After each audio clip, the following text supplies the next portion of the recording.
Welcome and thank you for standing by. At this time, all participants are in a listen-only mode until the question and answer session of today's call. At that time, if you would like to ask a question, please press star 1. Today's conference is being recorded. If you have any objections, please disconnect at this time. I would now like to turn the meeting over to Kristen Evans. You may begin. Hello. I would like to thank you all for joining us today for our first webinar in our Community College webinar series hosted by the Consumer Financial Protection Bureau. My name is Kristen Evans, and I'm the Acting Section Chief for Students and Young Consumers at the Cfpb. I am joined by two wonderful speakers, Amy Conrad from the National Endowment for Financial Education and Sharon Worm from the Truckee Meadows Community College. We've put together a webinar for community college staff, librarians, and other professionals in the higher education field. So our topic today is about general financial education resources. So I'm going to kick off the webinar to talk a little bit about the financial education resources that we have available at the CFPB. But first, I have to do our standard legal disclaimer as a government employee that what I'm saying does not constitute legal interpretation, guidance, or advice, and any opinion stated by the presenters or the presenters' own and may not represent the Bureau's views. And also with our guest speakers, that we are not affiliated and do not endorse any speakers or entities participating in this presentation. Okay. So with that, we'll move on. I'm going to briefly give an overview of the CFPB. The Consumer Financial Protection Bureau, or CFPB, was created following the financial crisis. And so we are fairly new. We're about 7 years old now, and we're a federal agency that works to empower, enforce, and educate consumers. We help consumer finance markets work by making rules and enforcing those rules. We also educate by creating tools, answering common questions, and provide tips that help consumers navigate their financial choices. So I'm from a division that focuses on educating and engaging consumers so they can make more informed financial decisions. The division also focuses on several specific populations, including service members and veterans, those who are economically disadvantaged, as well as older Americans. So I'm from a section for students and young consumers that focuses on that specific population, which could include young adults who are thinking about attending post-secondary education, or those who have already attended or graduated or in repayment status on their student loans. We help students and young adults to manage their money, build credit, save and pay for college, and repay student debt. So I wanted to kick off this webinar by giving a bit of background into the specific population of students and young adults. More parents and young adults are beginning to save for college. And recent studies have shown that the percentage of Americans saving for college has increased considerably since 2009. But it still means that less than half, or about 41%, are setting aside money for their children's education. Plus, only a small fraction of students receive a sizable amount of scholarship money.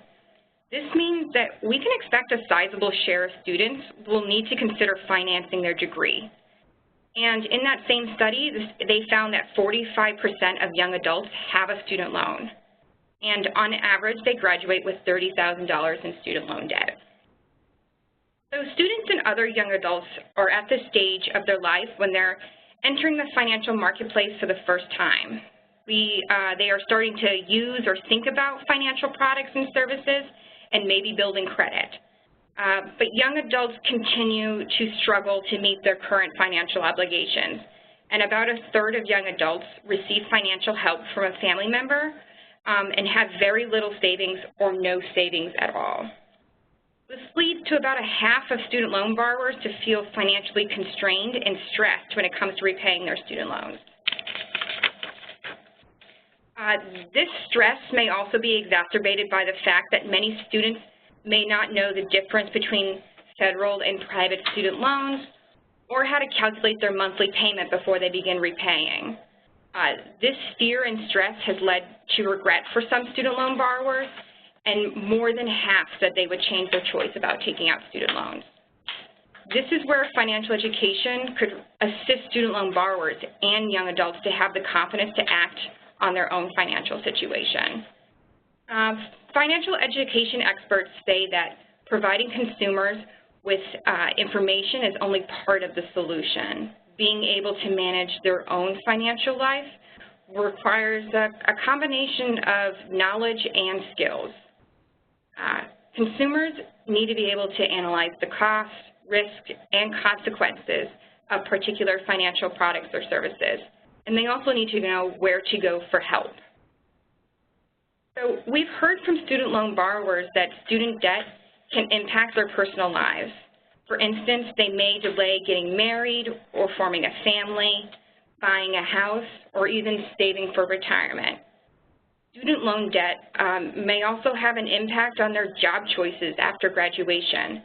They may be less likely to start a business due to the strain of a student loan payment. So with that in mind, I'm going to talk about the financial education resources that we have available to help students and young adults. The Cfpb provides a series of web tools to help them plan for their financial lives. These web tools focus on big financial decisions, but also those smaller life decisions that can have a big impact. So on the next slide, you will see a screen grab of our Paying for College tool. For many, how to pay for college is one of the first major financial decisions they will make.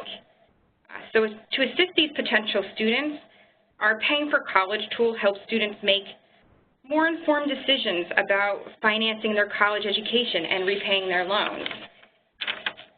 It also helps prospective borrowers walk through some important questions to navigate paying and financing college.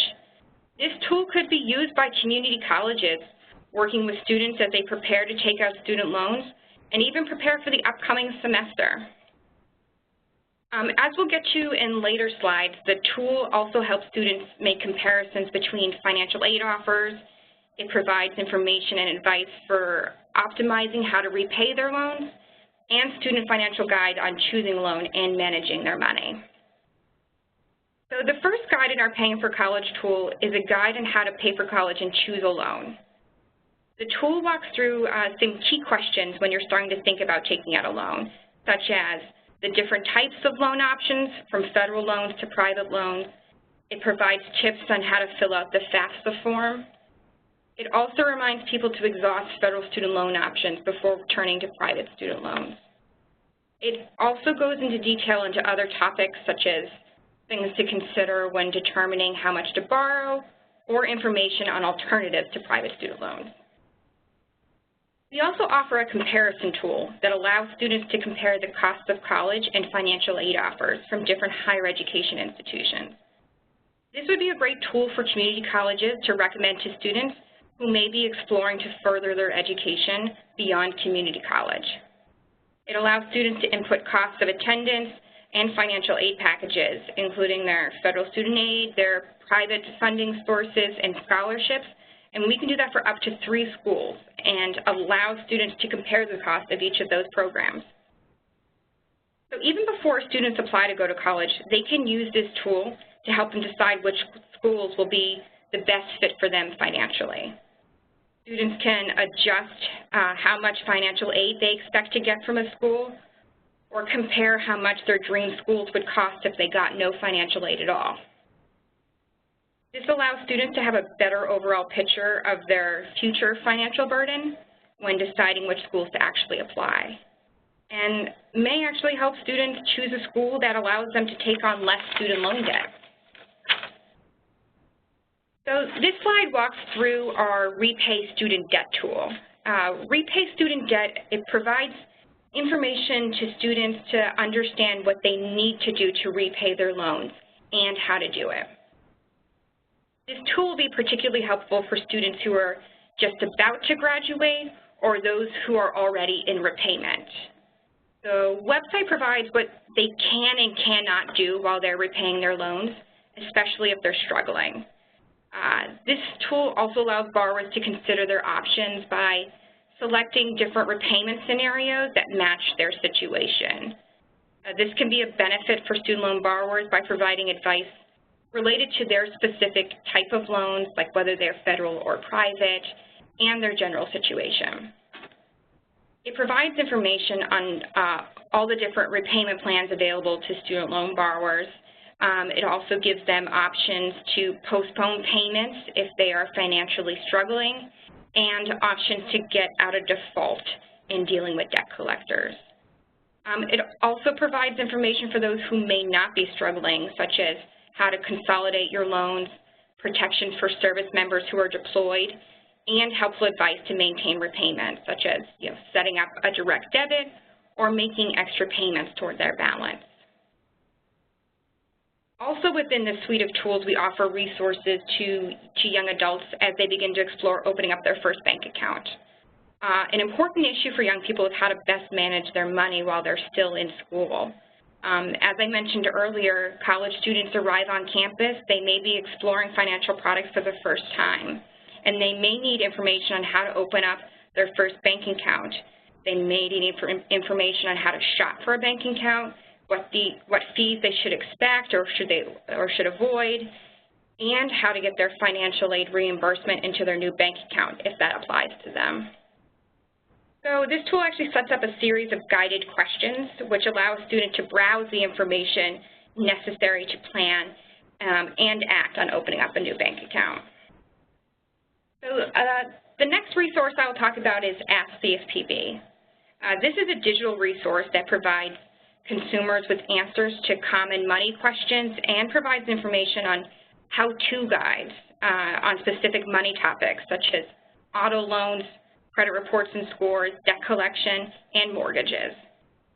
It has questions specifically for students, and you can sort by population, such as students, or even by product, like student loans. Community colleges and other professionals should feel free to send students to this page if they have a particular question. It's a great resource, and you can find it on our website, consumerfinance.gov. However, if you have a student that's not really sure what questions to ask or how to get started, we have a page, we put together a landing page for most of what the need-to-know questions related to student loans and borrowing student loans. The goal of this page is to surface the most critical information a student would need to know about paying for college or repaying student debt. Overall, the page can be used as a beginning place for financial newcomers and a place to quickly learn about the actions available to fix any issues they are facing. The page itself is broken down into two segments, one for students who are looking to take out student loans and another for students who already have student loans. This serves as a resource for student loan borrowers as they go through the complete financial life cycle of student loans, from borrowing to repayment. This wraps up this section on web tools for students and young adults, but I wanted to briefly cover some other resources that we have available. So the next resource I wanted to highlight will help students who may be thinking of taking a job in public service. There are a number of special repayment programs and forgiveness programs, particularly for student loan borrowers working for nonprofits, federal or state government, and in education. These resources would be beneficial for students who are thinking of taking a job in public service, but these resources may also be helpful for employees at community colleges, as many may qualify for these forgiveness programs. We offer a series of guides tailored to specific population, including service members, teachers, and first responders. These guides will walk through the requirements and criteria to qualify and apply for these forgiveness programs. These guides are also available on our website. I also want to highlight that the Bureau offers blogs and other consumer advisories on a series of topics on our website. I provided a select few of the blogs and consumer advisories related to students, but there are many more available on our website. I should also mention that many of our resources are available for ordering for free, either for print, download, or bulk ordering. Some are offered in other languages. While not all publications are available in every language, you should take a look because then you can browse our publications. You can do that by visiting the Government Printing Office link on this slide. Last but not least, I want to tell you about our Financial Education Exchange Program, or as we call it, FinEx for short. So FinEx is a way for the Bureau to share its tools and resources with others and learn from you all about what you're learning in your work. People can sign up through the website on this slide, or you can send us an email. So if you would like to receive additional information on our work, I would urge you to either visit this page to sign up, or you can send us an email to cfpb_FinEx, which is FINEX @cfpb.gov. So this concludes my portion of today's webinar. Next, I'm going to hand it over to Amy Conrad to talk more about work at the National Endowment for Financial Education. Take it away, Amy. Thanks, Kristen. Well, hello, everyone. Thank you so much for having me today. My name is Amy Marty Conrad, and I am the Managing Director of the Cash Course Program at the National Endowment for Financial Education. I'm calling today from the NEFI offices in Denver, Colorado, and I'm here to talk to you about the tools, resources, and research that NEFI provides that may be of use to you in your work. So as I said, I work for NEFI, the National Endowment for Financial Education. We are a nonprofit 501c3 private operating foundation based in Denver, and we are dedicated to improving the financial well-being of all Americans. So NEFI as a private foundation is in a really special place because we don't rely on public funds or any commercial donors or ties to do our work. So that means that everything that we do and all the resources and research that we produce is completely independent commercially and ideologically. NEFI started as the College for Financial Planning. So if you're familiar with the Certified Financial Planner designation, the College of Financial Planning started that program. And NEFI was created as its own foundation in 1992 and spun off as an independent organization in 1987. Some of the things that we do, we partner with nonprofit organizations and government entities to provide financial literacy resources to the people that they serve. As I said, we're completely independent financially, so we don't have affiliation with student loan companies or lenders or any kind of financial institution. And our focus is on three things: educational programs, research, and consumer awareness. Next slide. So as educators or volunteers or professionals, you have a desire to serve your audience with good information, but we know that you have limited time and resources. So NEFI has created out-of-the-box, non-commercial programs and resources for high schoolers all the way through retirement age people that you can use within your programming, picking and choosing what fits best for your audience and customizing things to work for the amount of time you have or the context in which the education is being delivered. So I just want to go through a couple of our programs today. This is not everything that we offer, but I felt that these were the most relevant to you as a community college professional. The first one we have is Cash Course at cashcourse.org. This is a resource for colleges and universities. Cash Course has two focuses: self-guided learning for students and educator materials. So our website offers quizzes, coursework modules, budgeting tools students can log on to and complete on their own. Whether or not they have some kind of assignment or requirement for school, they can go to Cash Course and learn anything they need to about their financial questions. And then our educator materials are designed for you as a staff person or a faculty member. We have an assignments feature where you can select modules that you'd like your students to complete as part of a class or a workshop, and then you can log in and track their scores to see how they performed on those modules. We also have workshop kits and marketing materials available for download, so if you're trying to get the word out about your programming or the things that you offer, we've made that very easy and simple to do with our ready-made materials. And our workshop kits are out of the box, so you don't have to spend a lot of time finding the information yourself. If you want to do an in-person activity or webinar, you can just download that kit and you're ready to get started. We also offer a campus planning workbook. So if you are brand new to the field of personal finance or financial education, NEFI has compiled our recommendations for effective models in doing campus financial literacy.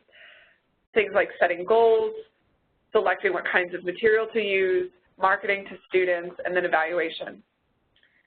Cash Course covers the student experience beyond just borrowing. So we know that the student financial life is much more complex than just deciding how to pay for school. In many cases, for a community college audience, students are also working, or they have families, they have other commitments that they're balancing their academic experience with. So our content is very comprehensive. We cover 6 key areas aligned to the mymoney.gov standards, and then with an additional 6th one: earn, spend, save, protect, borrow, and pay for education. So one of the things that's nice about Cash Course is that we spend a lot of time advising educators and consulting with them for free to do their work a little bit more effectively, or to just enhance what they're already doing. We, for example, right now are offering a scholarship for professionals to pursue the Accredited Financial Counselor certification with the Association for Financial Counseling and Planning Education. So if you're already working in the field of financial literacy and you're looking to take your professional expertise to the next level, NAEFI has put aside some funding to help do continuing education for professionals in the field. Our next slide has our Smart About Money resource, smartaboutmoney.org. This may be one that you're familiar with. This is our online resource for consumers, for working adults or heads of households, really anyone who just wants to go online on their own and get a personal financial education. This resource offers complete e-learning courses for adults on different financial topics, for example, career planning, saving for emergencies, creating a housing and transportation plan, and much more. We actually have one on healthcare that will be coming out in a couple of months. And these are great. You can log on to SAM, start the course, save your progress, learn more about any number of topics by digging down into our in-depth articles. And Smart About Money actually has an existing partnership with the Financial Literacy Interest Group at the American Library Association. So through that partnership, Smart About Money has been providing additional continuing education funding, scholarships for certifications, a little bit of program funding for Money Smart Week or Financial Literacy Month. There is a page on Smart About Money specifically for librarians. So if you work at a library, you can visit smartaboutmoney.org/librarians to learn more about those resources. One thing I like to point out about SAM, as we call it, Smart About Money, is that it's really a great tool for people working in the field as well as consumers. So if you are walking into a workshop or you want to, teach a quick 5-minute lesson and you yourself need a little refresher on the topic or the subject matter, SAM is a really great place for you to go and get that information for yourself or for your family. Our next slide features financial workshop kits. This is a resource for community educators, and it goes into some specialty topics in personal finance.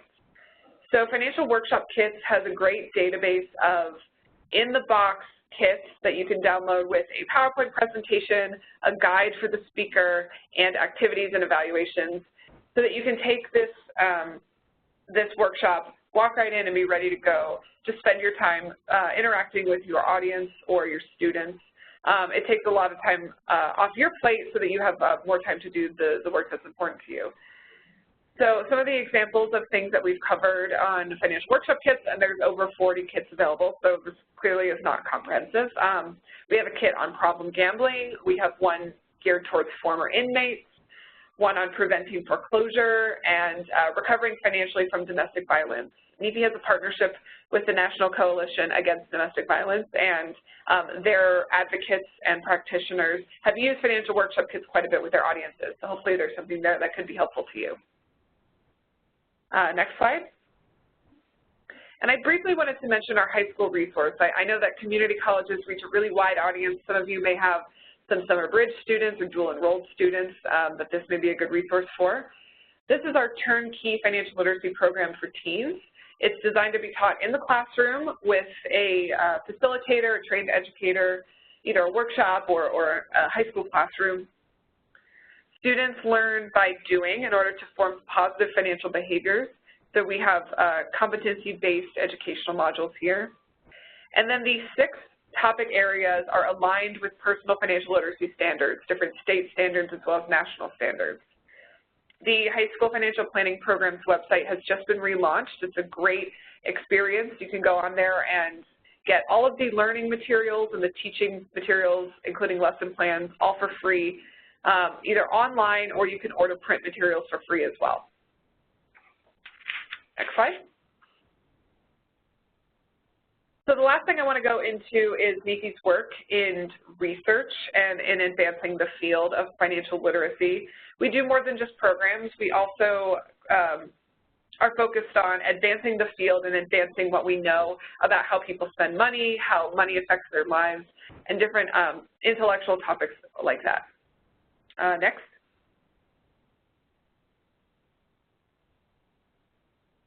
At the National Endowment for Financial Education, we have sort of a bird's eye view of the field. We're connected to a lot of different organizations and different practitioners. So we're able to bring together people working in the field to help advance the conversation and see where we have gaps in our knowledge base. We do things like research forums and convenings, and once we have those, we disseminate talking points or videos from those events so that you can get to know what's going on in the national conversation around financial literacy. We've also published things like the 5 key factors for effective financial education. You can learn more about this on our website. I know I just have a couple of minutes, so I don't want to go too far in depth on this. But we spend a lot of time building and connecting networks of professionals and organizations in this field because we know that we really don't have competitors in this space. We're all working together towards the common goal of helping Americans lead more fulfilling financial lives. And on my last slide here, I just want to briefly mention our primary research. NEFI provides research funding for exploratory projects on personal finance and financial behaviors. So we give grants to major academic research institutions to explore topics like the social influence on financial decision-making or how financially fragile Americans are. We have several projects being published this year, but we have at least a couple every single year that come out. And for every single one, every single grant that is completed and every study that is published, we put together a very easy-to-read executive summary around that topic so that you as a practitioner can learn from that research and fold it into your work. So it's not reading a complete research paper start to finish, although those are available to you if you'd like to read those. But the executive summary really gets at the heart of the research and its findings and why that matters to you as a practitioner in this space. Next slide. So that's everything I have for you today. I have a couple of links here, and I know that these materials will go out to you as well. My contact information is on this slide, and I'm happy to speak with you about questions you have or anything that you want to know more about what NEFI provides. And now I'd like to pass it on to Sharon Worm. Great. Thank you so much, Amy. So we're going to now switch to sort of a campus level view. I do want to add that we do use all of the resources that our colleagues have just presented, mostly in our curriculum that we provide to our students. But before I do that, my name is Sharon Worm. I'm the Executive Director of Financial Aid and Student Success. I'm in my 30th year of providing financial aid assistance to students. And at TMCC, we've had a pretty robust financial literacy program that we've been developing since 2013. Next slide. It's called, I should have mentioned, it's called the Financial Literacy and Money Education by Students program. It was named by our students when they first created it. So just, you know, here's where Nevada kind of falls in the financial literacy crisis. In early 2018, Wallet had ranked all of the U.S. states, and they had different metrics that they ranked them on, and they used these 3 categories. They had an online test called Wallet Literacy that assesses individual literacy, which is very interesting for folks to use. They also assess based on financial and planning habits and financial knowledge and education. Obviously, it's not a perfect science, but it is a way where they put everybody on the same level playing field in terms of where they seem to stand in these areas. So next slide. So Nevada ranked 39th with a score of 58.57, and we actually were 49th in 2016, so in 2 years we did come up quite a bit, which is really, really exciting. And New Hampshire ranked #1 in the United States with a score of 70.28. So obviously we have a lot of work to do as a state, and you know, we're trying to do as much as we can for our students at Truckee Meadows Community College. Next slide. So a little bit about our cohort default rate. It's kind of confusing the way the cohort default rate works because they use the federal fiscal year. So this is all layman terms here that we've put down, but you can see that from our 15-16 reporting year, which was actually from 2010-11, so students enrolled 8 years ago after they went into repayment on their loans. 4 years ago, we hit an all-time high of 25.3% default rate, which just about made me fall out of my chair that day. And the federal limit is 30%. So we weren't close to the federal limit, and it's 30% default rate over 3 years. Then they impose sanctions. But it was high enough, and it was the highest it had ever been, and it was higher than the national average for two-year public schools. So we were very concerned. And in 2017-18, or in 2012-13, we actually created or in 13-14, excuse me, we created our Flames program, and you can see just since then, our student borrowers, our default rate just came out this fall, and it was 14.3%. So to go down 11% over 4 years is, I've never seen it before. So we're very proud of that, and we're very excited about it. So we created our financial literacy program, Flames, in response to this growing concern about the increasing student debt, which some of my colleagues have talked about. As well as we had a very large outstanding account receivables from students not paying their tuition, so students that were not on financial aid. Obviously, we saw a great need to educate not just our financial aid and our loan students, but all the students on campus. We were really lucky to get started. We had initial funding from United Student Aid Funds from a capacity grant, and we actually got $100,000 each year for 3 years. USA Funds is no longer in existence. They've morphed into, and were purchased by Loan Science, but they still have a program that I'll talk about called Student Connections that we really, Borrower Connect, that we really use. After our grant went away, we were temporarily funded by the college for 2 years, so we sort of limped along, and the budget that we were funded at was about $42,000 a year. So we sort of limped along, and then just this year we attained permanent funding from the college. So we were so excited because, it really reaffirmed the need for the program and ensured its stability, which is really important because it's, hard to make future plans when you're not sure if you're going to exist the next year. And what really helped that permanent funding was our default rate going down so greatly. That kind of, data always shows it's a real strong selling point for folks. Next slide. So who are the Flames and how did we fix this problem? Here's a picture of our current staff of these wonderful student workers who, it's a peer-led program, student-led, student-driven program, and we have a wide variety, as you can see, we have a variety of ages and ethnicities and backgrounds. We have a veteran who works, we have students from the university who have graduated from the community college and still work with us, which then helps students prepare for transfer. And we try to maintain between 8 and 10 student workers in the program at all times. Next slide. So we have our website, which you're welcome to go explore. Again, it's a student-led program. It is supervised, and this is a long title. It's a Nevada System of Higher Education Specialist 2, so NSHE Specialist 2, we call it, for default prevention and financial literacy. What we did after the grant, so the grant paid for a graduate assistant to help create the program, and we found this phenomenal woman who was just unbelievable. So we were able to really create this strong foundation. And we had, and I'll talk a little bit more about our loan debt for our students as we've increased our education of students. The amount of loan dollars that they've borrowed has decreased substantially. So our loan assistant, we had a loan coordinator, we had a loan assistant.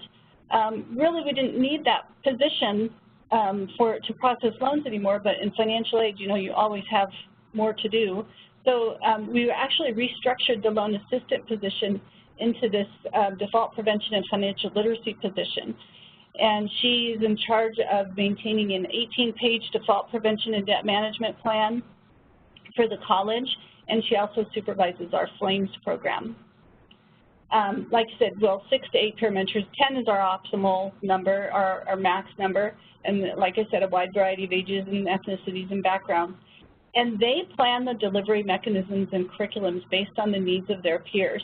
So if you were to first start, I would definitely say, you know, why recreate the wheel? Use some of the tools that you've previously heard about, because they're amazing tools. But we've been able to use those in our curriculum. Our students kind of assess what their peers are talking about. They do poll them, do surveys frequently, and every semester they talk about, well, what worked the last semester? What delivery was the best? Where did we get the most students? And they go through, and that has been really one of the most powerful pieces of this program, is that it's students telling, number one, students telling other students, which is always very well received. They hear from their peers much more than they hear from the older folks. And also that they, like I said, they assess what the needs are, and they know best how our students will respond. Next slide. So here's just an example. I won't read through this. You can read through this, but this is the curriculum. It's also on our website. And these are what we're this year focusing on, our topics for our workshops and our different events that we do. Next slide. So last year, in 27-18, we hosted and participated in 106 workshops, 14 tabling events, 18 outreach events, 169 one-on-one sessions, because they do one-on-one peer mentoring with students as well. And so we were able to serve a total number of 10,477 students, and just as a comparison, we have 15,000 students, a little over 15,000 students that attend our college. So we were able to really hit a substantial piece of the population, so we're very excited about that. And then you see there's a picture there, they're being a little cheesy, at tabling one of the events in our student center, and the item on the right is a game that they play. So they do, you know, they try to bring fun into it, so they have games and prizes. And the prizes that they select every year are kind of based on what students are really interested in. So for example, this year, one of the prizes is a collapsible lunch container, because, you know, students can bring their own lunch. They'll save money if they don't have to go to the cafe and spend, you know, $7 to $10 on a lunch. We also have an example of one of our flyers. Last November, we did a money personality type event, and had students come in and, you know, they took a little quiz and they determined what their money personality was, and then the peer mentors then talked about how to approach their finances based on their money personality. It's pretty eye-opening for many of our students. Next slide. So here's the different programs that we offer. Like I said, we have the on-campus events and workshops, tabling, the one-on-one peer mentoring. One thing that we started about 3 years ago is in-person student loan entrance counseling workshops. So financial aid offices are only required by the federal government to have students complete the federal government's entrance interview, which is an online tool, and they have to do that for us as well. But we also say for all first-time borrowers that are supposed to go do this tool, they do this tool, but before they can get to that tool, they have to come to one of our workshops led by our peer mentors and go through, we explain everything. We explain repayment, we explain what they're getting into, really make them think about what they're borrowing, only borrow what you need. And we also joined the Department of Ed Experimental Sites Program for loan counseling, so then a random sampling of subsequent borrowers, so students who borrow a second or a third loan, a portion of them also have to go through a second workshop, which is basically kind of an enhancement of the loan entrance counseling workshop, because we found that the first time somebody goes through a workshop, many times they don't really understand it and it doesn't always resonate with them. But then the second time that they go through it really makes a bigger impact. And we really were a little, not hesitant because we knew it was the right thing to do this experimental sites program, but we were really worried, I guess, that our subsequent borrowers would be upset with us, complain. We have not gotten one complaint about it. So because they come out of that workshop really realizing what they didn't know. And we do pre-tests and post-tests and do a lot of assessment that way. We also have a money booklet that we have created. Our marketing communications department actually has won awards for this money booklet. So if you're interested, or contacts in the last slide, you can always email us and we'll send it to you. It's sent to new degree-seeking students in the fall. And it's basically a roadmap for them with information that they need to know about saving and planning for college and budgeting and all of the information that we've already heard about. The next program that we offer is called the Money Savvy Scholars Program. And it's basically where students who agree, they sign up for this program and they have to meet with a peer mentor once a month for a whole semester and also attend 3 of our events or workshops. And if they do that at the end of the semester, they'll get a $100 grant. Not a lot of money, but for the students that go through it, they really appreciate it. Any money helps, it'll pay for a book. We have an extra credit program where we work with faculty to encourage them to offer extra credit for students who come to the Flames events. We also have a class cancellation program where we reach out to the faculty every year and say, hey, instead of canceling your class and having somebody post a piece of paper where the students come to class and they haven't found out that it's canceled until they get to campus, why don't you let us come in and spend 15 minutes with them so it's not a wasted trip for them, and we'll just talk about what we do with Flames and kind of answer any questions that they might have. So we offer that as well. Next slide. We have our primary activity in social media is our Facebook account, and also part of our programs that we do with students is that we give out a monthly, we hold a random drawing, or we give out a prize for the most Facebook likes from a student for that month, and then they win a little packet of swag from us to encourage them to just go online and keep reading, and hopefully that means that they'll keep doing it after the prize.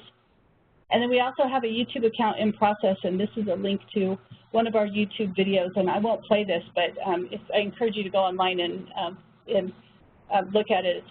It's very humorous because it's created by our students, and so they really resonate. And in that picture, you see we have the cash man costume, we call it, where we have about 5 of these $100 bill outfits that the students will wear to some of the events that we have on campus, and that's another way to get students' attention because they're wondering why people are dressed the way they are.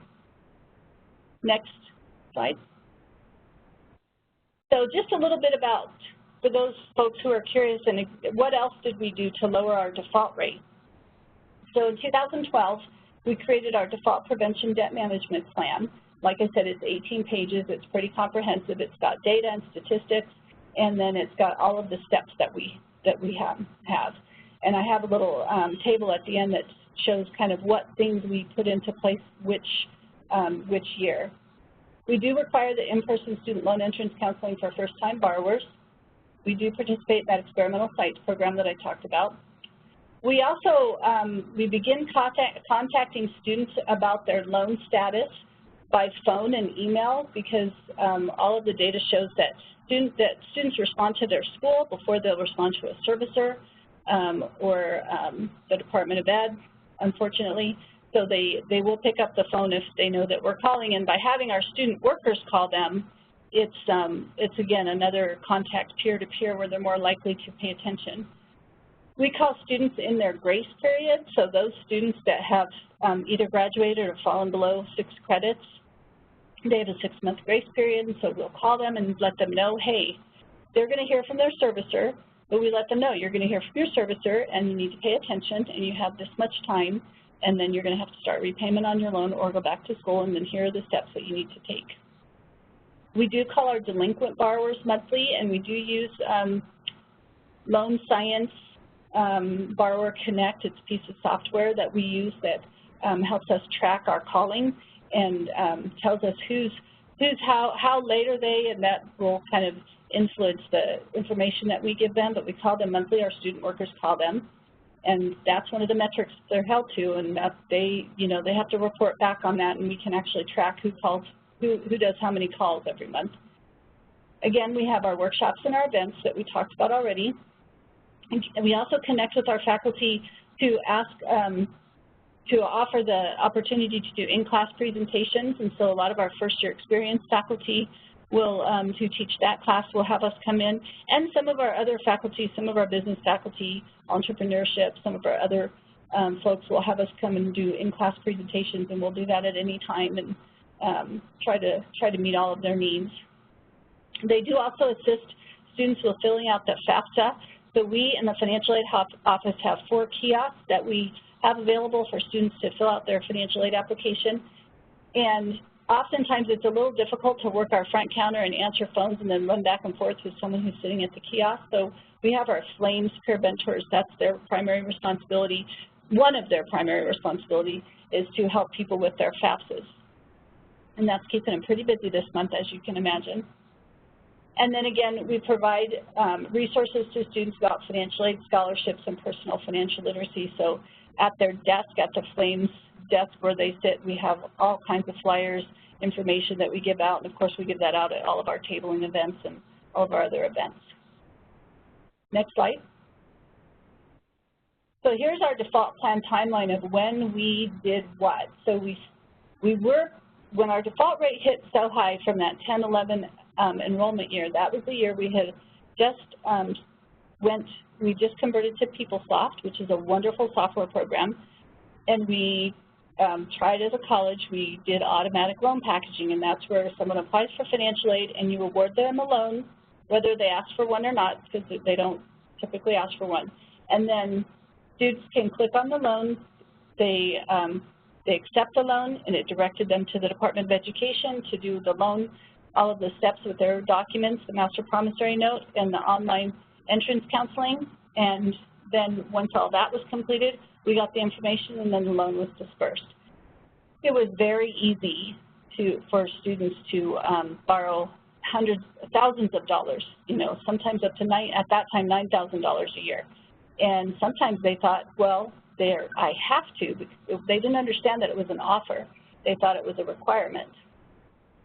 So we stopped loan packaging, and at the time, we didn't know our default rate was going to go up, right? Because our default rate went up 4 years later. But our president at the time felt very strongly about making sure that students understood what the ramifications were. And I know we're running out of time, so I'm going to try to wrap this up. We created additional loan education steps.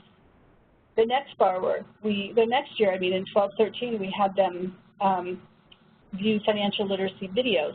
The next year, we contracted with Borrower Connect to call the borrowers. The next year, we implemented an online loan request form, which made it very easy for students to apply for loans and easier for us to help give them more information.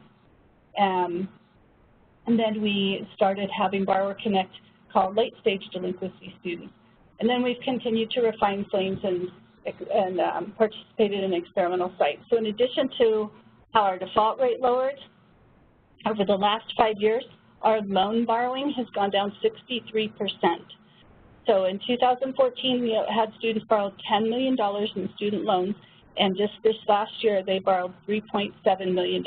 And our enrollment did not drop that in the same corresponding fashion. It was really students only borrowing what they needed and really thinking about the things that they wanted to do to borrow.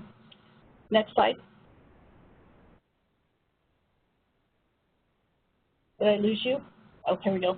So what can you do? First, look at your institutional data to determine your need, develop a recommended budget. We had restructured an existing staff, hired peer mentors, tried to make sure we had incentives. We created a proposal for the institution. Again, we identified the critical topics that the students need help in, and then we also do a lot of training. All of our peer mentors watch a lot of webinars and research other programs online. Next slide.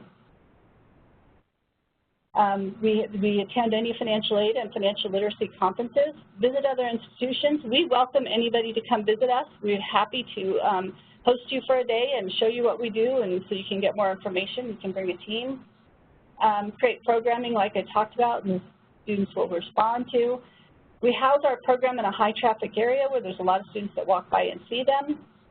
We really have to track data and findings so that we can determine what works best, and we apply for outside grant funding, which primarily provides food and wage supplements for us. Next slide. So any questions? I have two contacts here. I'm on the bottom, but then the person on the top, Sherry Mathieson, is our specialist for default prevention and financial literacy, so you're welcome to contact either of us if you have questions. And now I think it's time for the overall questions from the audience. Thank you, Sharon, and to Amy for providing such helpful information. In a second, I'm going to open it up for questions, but to start us off, some of you may be wondering how you can get a copy of the slides for this presentation. So as we mentioned earlier, this webinar is recorded and it will be made available on our website in the coming weeks, and you can find that at consumerfinance.gov. Also, if you would like to receive additional information about this presentation, you can always email the CFPB, and that email address is CFPB_FinX, which is FINEX @cfpb.gov. Okay, Allison, would you open up the line for questions? Thank you. We will now begin the question and answer session. If you would like to ask a question, please press *1 and record your first and last name clearly when prompted. Your name is recorded to introduce your question, and to withdraw your question, you may press *2. Once again, if you would like to ask a question, please press *1. One moment, please, for our first question.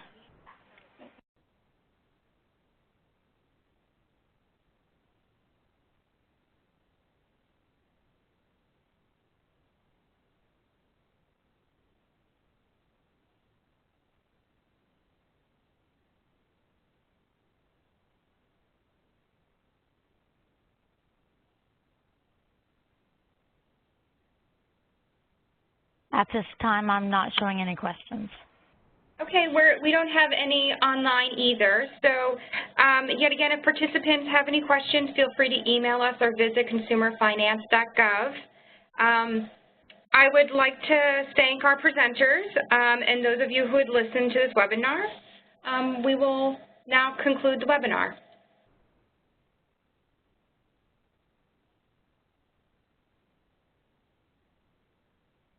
This now concludes today's conference. All lines may disconnect at this time.